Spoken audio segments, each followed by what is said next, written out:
ملګرو ارسطو ته یو ورځ یو کس راغی، وایي کومه خبره ښه ده چې ویې کړو.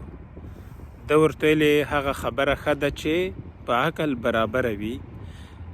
بیا دې کس ورته ویل، وایي بیا کومه خبره ښه ده؟ ویل هغه خبره ښه ده چې خلک ورباندې باور کوي. دې سړي بیا وپوښتل، وایي نو بیا کومه خبره ښه ده؟ ده ورته ویلې هغه خبره ښه ده چې ویې کړو تاوان نه راته رسوي.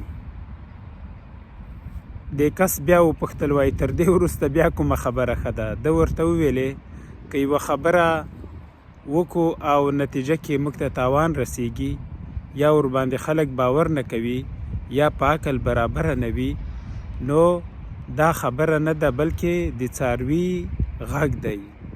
نو که غواړئ چې خبرې مو ارزښت ولري، خلک ورباندې باور وکړي، ټولنه کې ستاسو ارزښت ورسره زیات سي، نو همداسې خبرې کوئ چې په عقل برابرې وي، خلکو ته دې منلو وي، او که ویې کوي تاوان درته نه رسوي.